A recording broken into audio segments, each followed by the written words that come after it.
Well, welcome everyone. Welcome to the Wolfpack Wellness Research web series. And I am your host, Suzie Goodell, Associate Professor of Nutrition in the Department of Food, Bioprocessing, and Nutrition Sciences. This series is a collaborative between University Wellness Advisory Committee, the NC State Libraries, and NC State Wellness and Recreation. We aim to discuss the wellness research happening across NC State's campus, including physical, emotional, social, purpose, community, and financial wellness. For those of you joining us live via Zoom, you can submit your questions to our speaker in the chat function, and we'll have a Q&A time at the end of the show.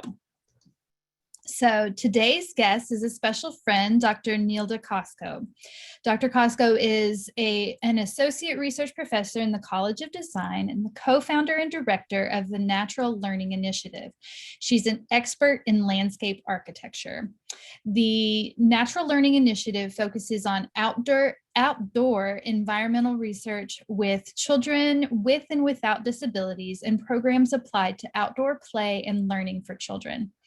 Her current research focuses on the impact outdoor environments have on health outcomes, including obesity, attention functioning, sedentary lifestyles, and overall well-being.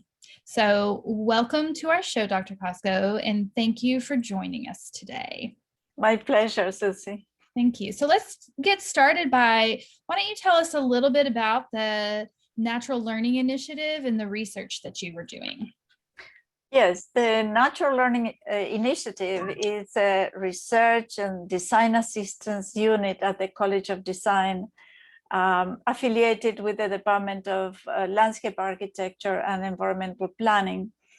And we have a number of projects and programs.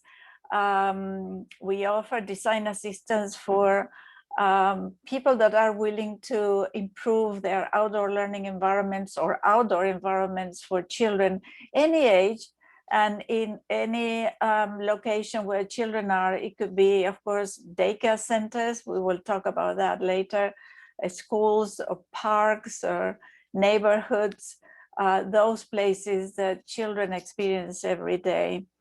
And we do professional development. We have 2 certificate programs. We do a lot of dissemination of information through our website. And we do research because we are interested in learning how these environments work and to be able to design better and serve the needs of children and families. I think our website is naturallearning.org, 1 L in between, and I think you will find a lot of information there. Yeah, thank you. I'm kind of curious. You mentioned professional development certifications. Who's targeted in those certifications, and what are they going to be learning? Yes, so the certificate programs, we have 2. One for designers, because designers know about design, know about plants, but they don't know much about children or people in general. I don't want to offend anybody, but children are so particular, and we design for children that are 3 months old, babies, because we believe they have a right to be outside and enjoy it too. So that's what we teach for designers, professional designers. For early childhood educators, we teach the other way around. We teach about the built environment. We teach about how to organize environments, how to read the environment, about orientation, about measuring, about capacity. So they have the right judgment when they have to create or even talk to a landscape architect or a landscape designer that is going to do something for them. At least they have an informed opinion and they have the very right questions. Excellent. Well, thank you.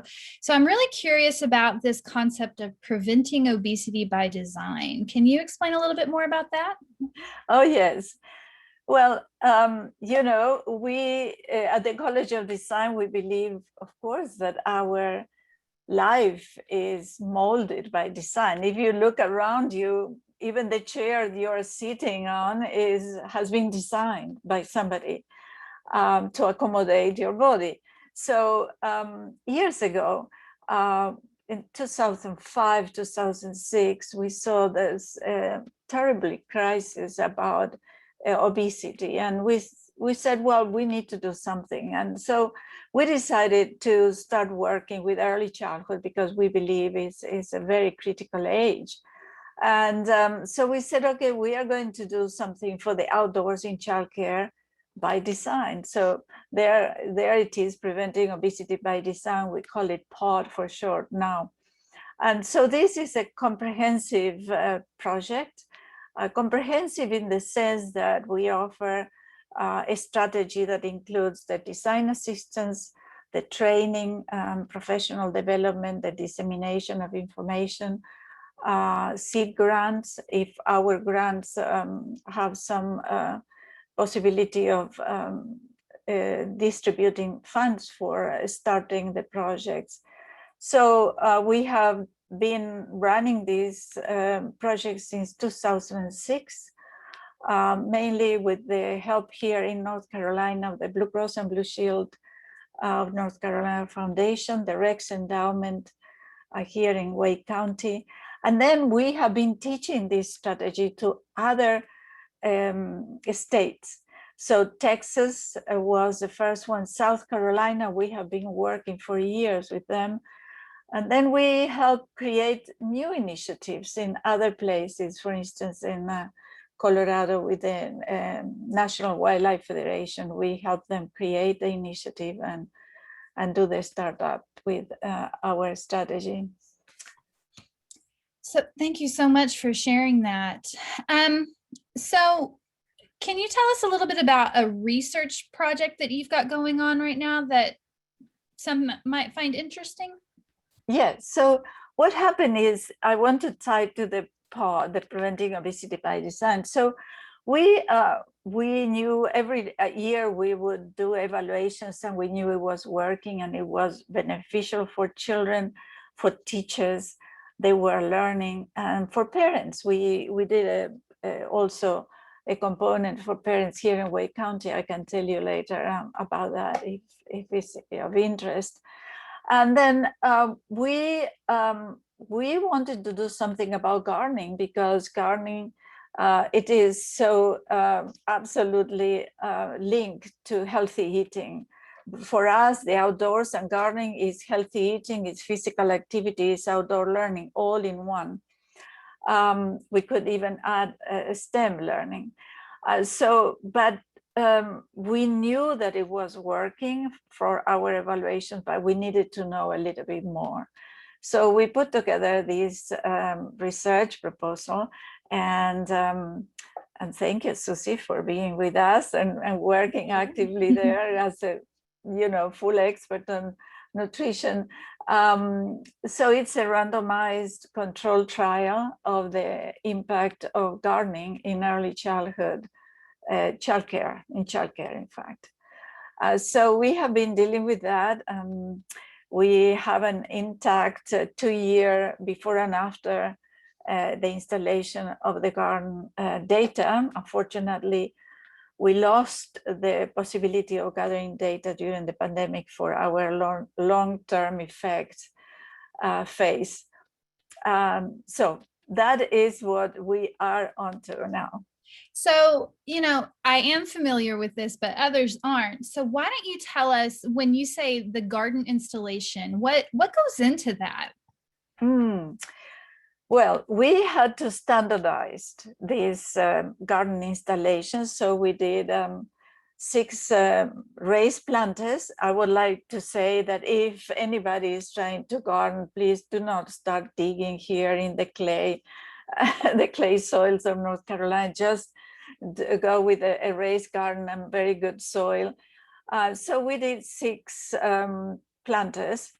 And we did 6 vegetables and 6 fruits.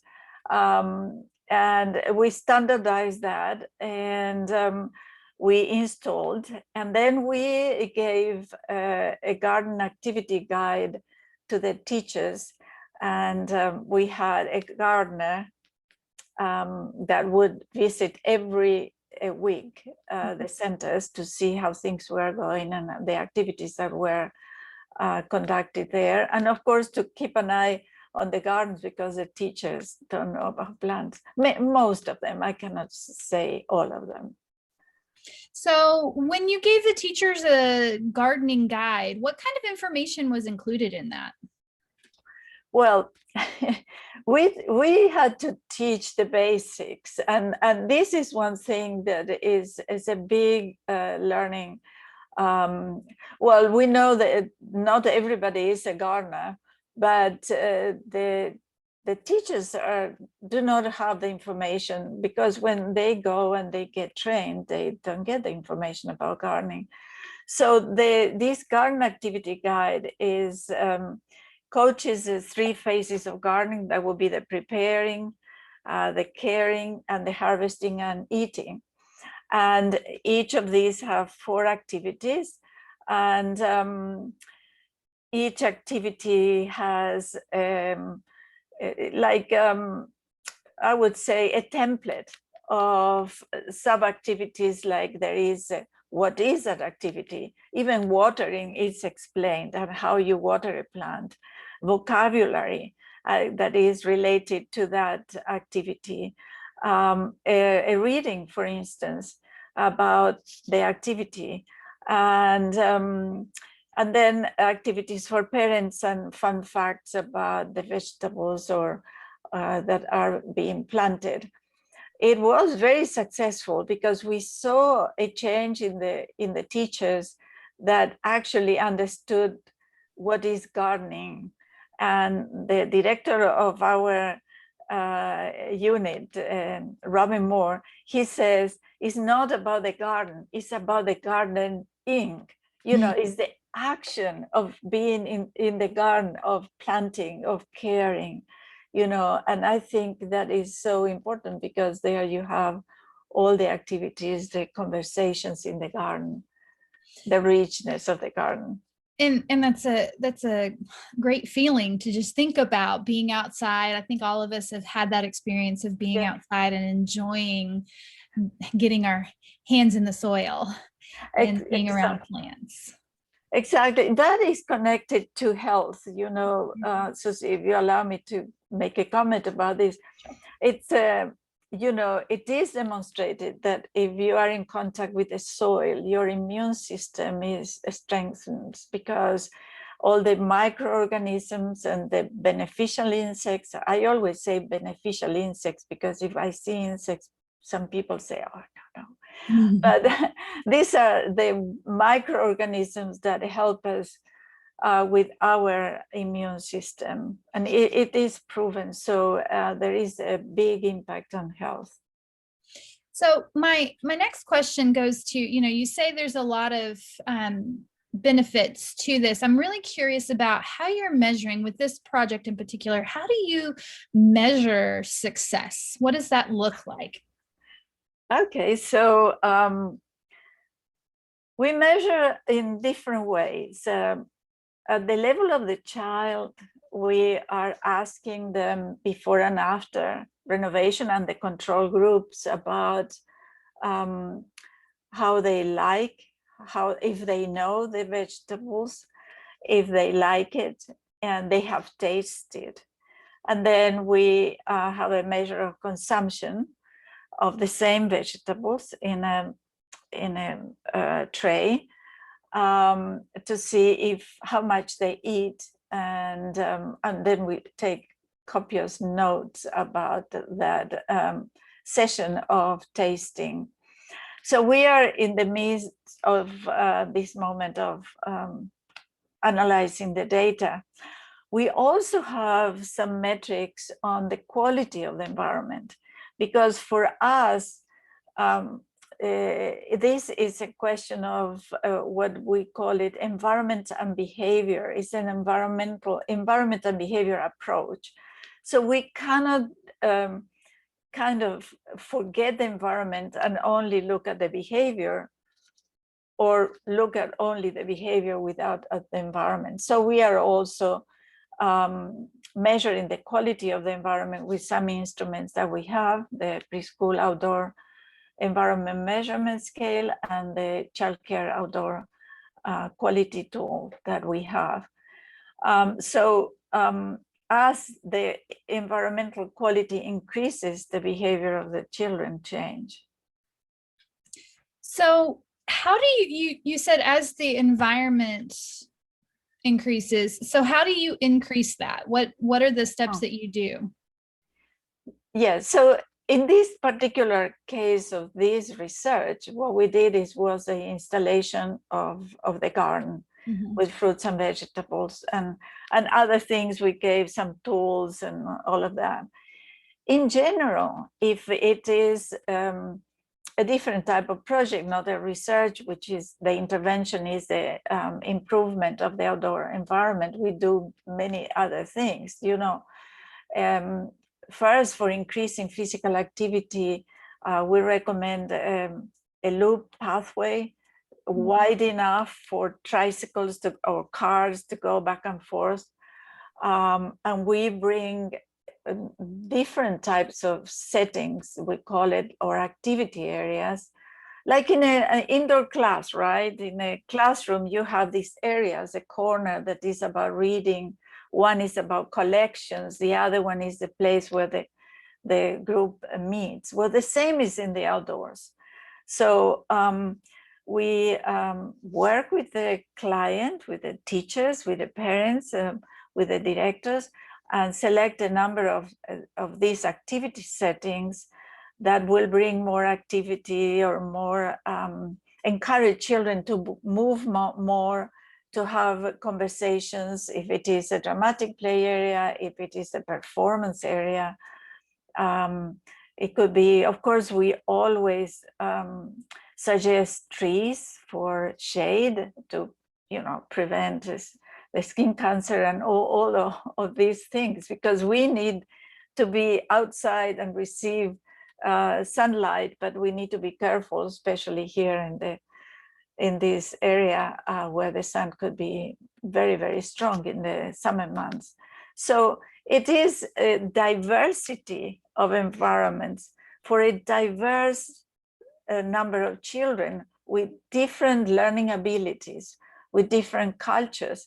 It's the same in nature, right? It's different plants, and many plants and different plants create a more healthy environment. Well, the same with people. So we need to mirror that. So what's next for your group, and where are you headed in terms of, okay, we feel good about this, so let's take a new project on? Oh my gosh. Well, there are several things. One very important for us is policy. We would love that these results inform policy. Because there are, for instance, childcare is a very regulated type of institution. So, for instance, here in North Carolina, 75 square feet per child of the outdoors, or 100, if it is the quality rating. So what if we would say, or the regulations could say, well, an X square feet per child for the child to be fed. So you imagine that, Suzie, how incredible it would be, especially in areas where the socioeconomic vulnerability, where these children could have at their disposal these fruits and fresh fruits and vegetables. And because these gardens produce a lot, and what we see now is those centers put a basket at the end of the day at the entrance for the parents to take some home. So policy would be critical. It is critical for us. You know, if we could demonstrate that this is working, how it works, and encourage some policymakers to take on, that would be fabulous. That would be the first one. The other one that we are very passionate about is these professional development activities. We have developed some modules for community colleges, for instance, because we know that teachers should have this in their toolbox, right? So they should know something and get inspired and not feel that they are wasting their time being outdoors because they are not teaching what they have to teach. So we have those modules for community colleges, not only for early childhood. We decided that we needed to focus on all the disciplines that had to do with the outdoors in childcare. So we have modules for early childhood education.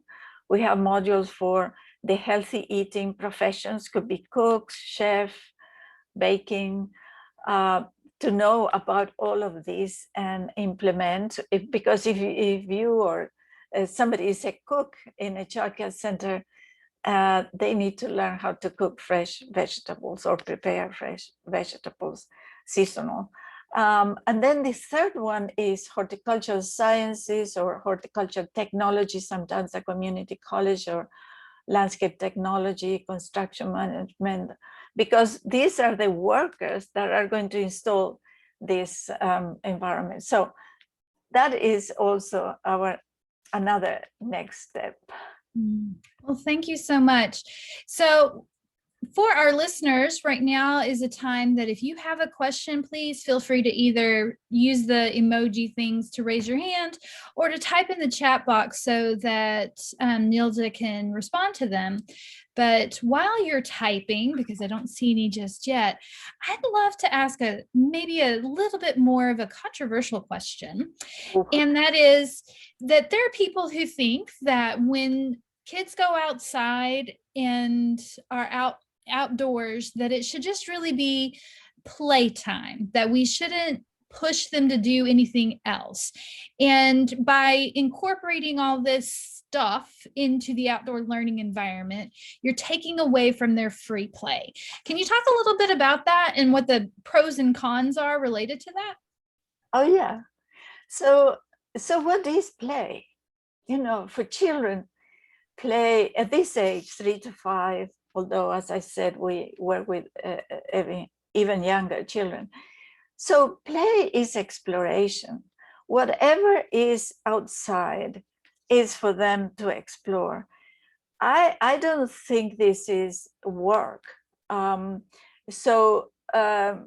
is a different concept, because this is not a camp, a boot camp where children are, gardening in a sense of a production garden. So it is the exploration of the environment.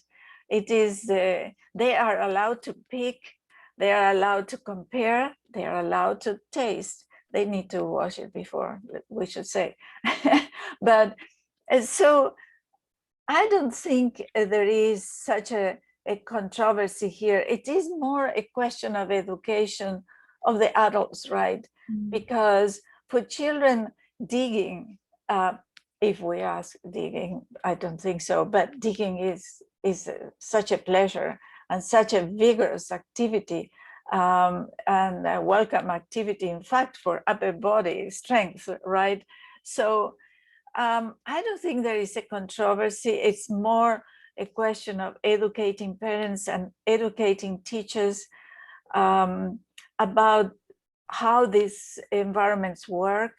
One thing that I would like to say, I didn't, but it's this garden shouldn't be secluded in a different place than the outdoor environment for play, or the playground, if it is called playground. It should be mixed in. If you need shade, just plant a fruit tree, and so on. So children grow with these fruits and vegetables around them. So yes, I understand the question, but I think it's more on the side of education. Thank you. So Amanda asks, is there a relation between this pedagogy and the Emilia Romagna or the Montessori methods? Oh, well, Reggio Emilia, by the way, I had the pleasure of visiting some years ago. It's a great program. It's and here we have Reggio Emilia, fantastic centers.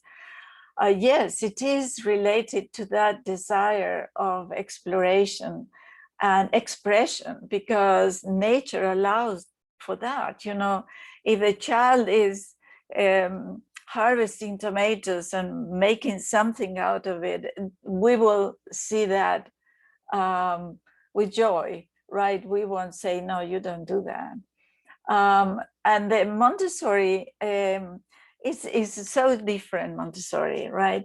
Montessori talks about the prepared environment and how you set the scene for the child to learn. And I think the outdoors is so incredibly conducive for Montessori. By the way, we are working with several Montessori schools right now. And to see the evolution and to do the collections and the exploration of natural objects. So these type of environments, in fact, are like the canvas for any type of pedagogical approach the center should have. That's why it is so important that the center or the school works directly with the designer. Do not allow the designer to make just individual decisions. So that's something that we would never do, because each school has a philosophy and a way of doing things that have to be reflected in these environments. So thank you for that question. And if there are any other questions, please type them in the chat box. So while we're waiting for that, I do have one question. So I don't know if we have any preschool directors or teachers here, or certainly we hope that there'll be some that watch this video later on. If someone is interested in having a garden or outdoor learning environment crafted by the NLI, how do they make that happen? Oh, several ways. Well, first, of course, send us a message through the website or directly to me. You will find me in the NC State University website easily. One thing that we do many times is to write proposals and get grants, and then within those grants, we somehow invite centers to join. We really like, if we had the grant, to have the centers or the schools for at least 3 years, because this is a big change on the way of they do things. So first step, make contact with us. Thank you so much. Well, that's all the time we have for today. Again, I want to thank our guest, Dr. Nilda Cosco, for speaking with us on her research on preventing obesity by design. And I want to thank all of you out there for watching and listening. And I want to remind you that we broadcast every third Friday of the month at 2 p.m. Eastern Time. Next month's show will include an interview with Dr. Sid Thacker from the Department of Population Health and Pathobiology from the College of Vet Medicine, and he'll be discussing antimicrobial resistance. You can find more information about Wolfpack Wellness Research web series and our previous shows at our website, Wolfpack Wellness. And I am your host, Suzie Goodell, and until next time, be well. Thank you.